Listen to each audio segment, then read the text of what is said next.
does witnessing the murder of your own mother end up solving 2 cases?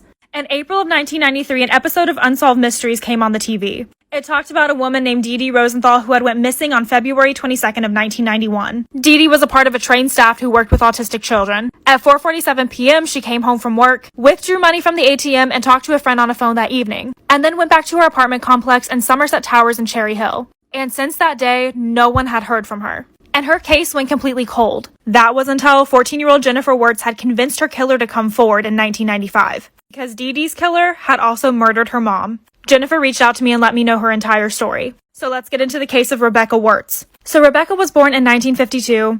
And growing up, she was a big fan of music and loved the Beatles and Billy Joel. And when she got older, she met a high-ranking sergeant in the military. And together, they had 4 girls. Shannon, Colleen, Kim, and Jennifer. Since her dad was stationed at the pen, mom would drive over and start to stay with him at Somerset Towers in Cherry Hill.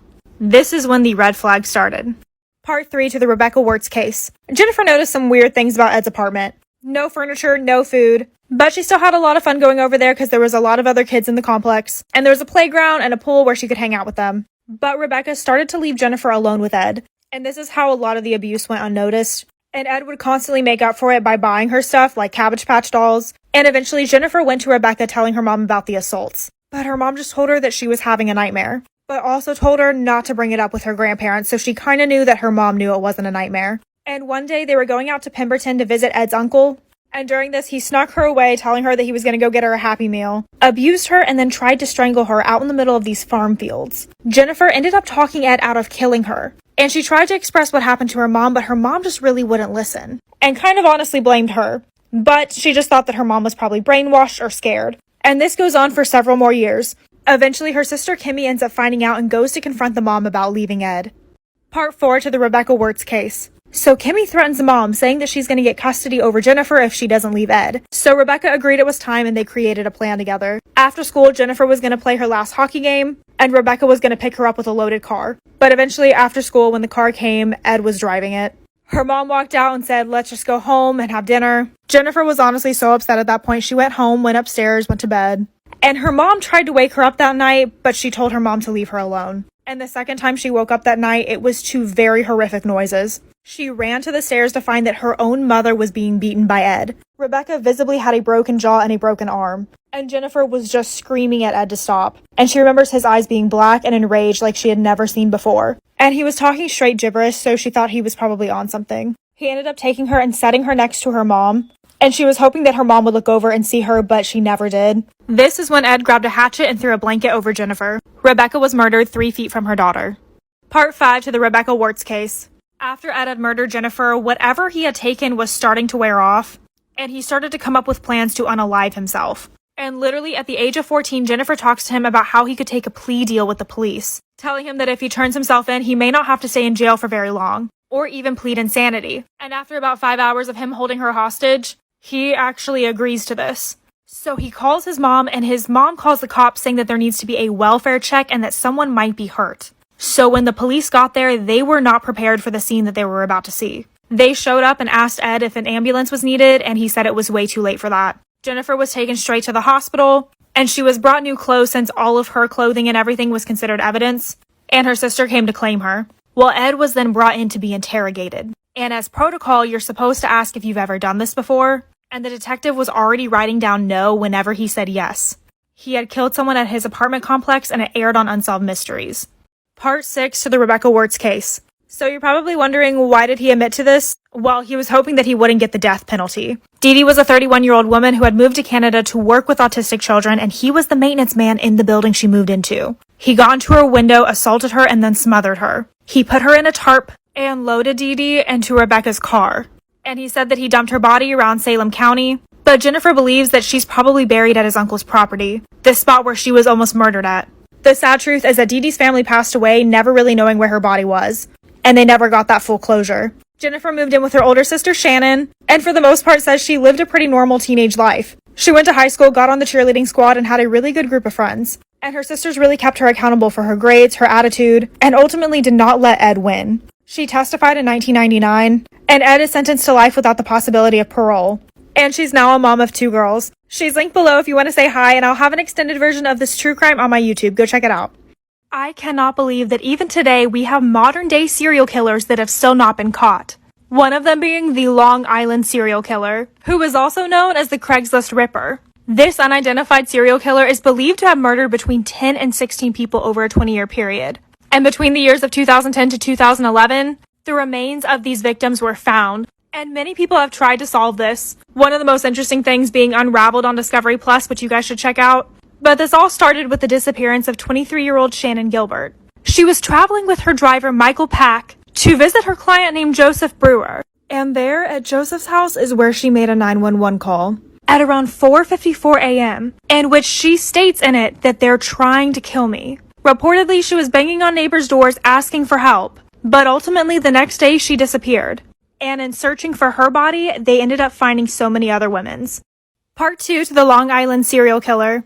One of the weirdest things about this case is that after Shannon went missing, Dr. Peter Hackett actually called Shannon's mother, Mary, claiming that he had taken Shannon to his halfway house, saying that he had also given her medication to calm her down. But whenever Shannon's sister went to go visit her, the doctor denied the whole thing. And this doctor was never linked to her disappearance whatsoever. The entire Suffolk County Police Department was looking for Shannon. And on December 11th, on Gilgo Beach, a body was found and everyone was convinced that it was about to be Shannon's. However, the remains belonged to Melissa Barthélemy. Melissa had disappeared on July 10th of 2009. She had also previously been working as an escort on Craigslist and was about the same build as Shannon. Melissa's little sister kept getting phone calls from a man after her disappearance, taunting her and harassing her, but the calls could never really be tracked to anyone. So the police kept looking for Shannon's body and ended up finding 3 other women of the same build wrapped in burlap, and they became known as the Gilgo Four. Part 3 to the Long Island serial killer. So who were these other 3 women that were found? One woman's name was Maureen Barnes.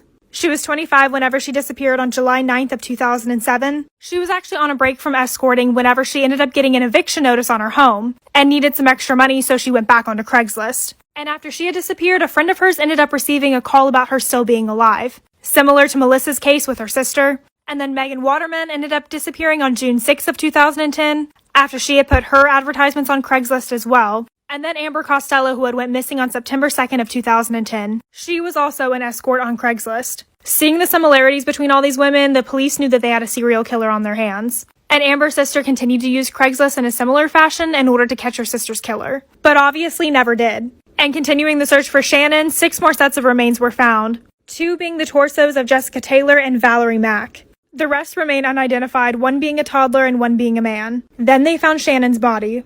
Part 4 to the Long Island serial killer. So Shannon's body ended up being found on December 13th of 2011. She was on Oak Beach about 200 yards from when she was last seen, and the medical examiner said that she died due to misadventure. And after looking at her client and her driver, they were totally ruled out as well. So who is the identity of the killer? Well, let's start to break down some of the suspects. A lot of people turned their eyes towards James Bissett. He was one of the main suppliers of burlap in the region, and the women were found covered in burlap. But 2 days after Shannon's remains were found, he ended up taking his own life. Another guy by the name of John Bitroff was already convicted of murdering 2 sex workers, and was a suspect with at least one of the Long Island murders. And John actually lived in Manorville, about 3 miles from where the torsos of Jessica and Valerie were recovered. And a lot of the calls that were coming into Melissa's sister's phone, the woman who was a part of the Gilgo Four, was actually coming in from Manorville. And while this guy is very suspicious, he's not the most suspicious one. The other was actually Chief of Police. Part 5 to the Long Island serial killer. So why exactly were people so suspicious of the Chief of Police? Well, once James Burke was hired, he ended up demoting all the people that were working on the case for the past 2 years, and then blocked the FBI out of the case as well. Everyone who had previously worked on the case were absolutely shocked by his decision-making.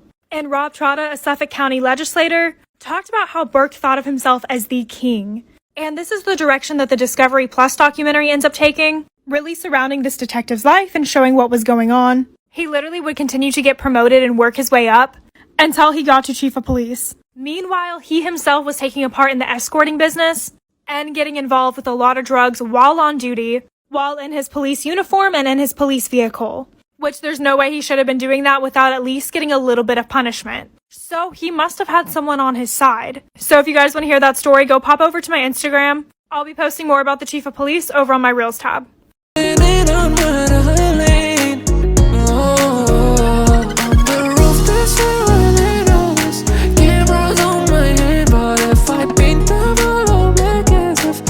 the world all back. Yeah, on the roof is where I laid all this.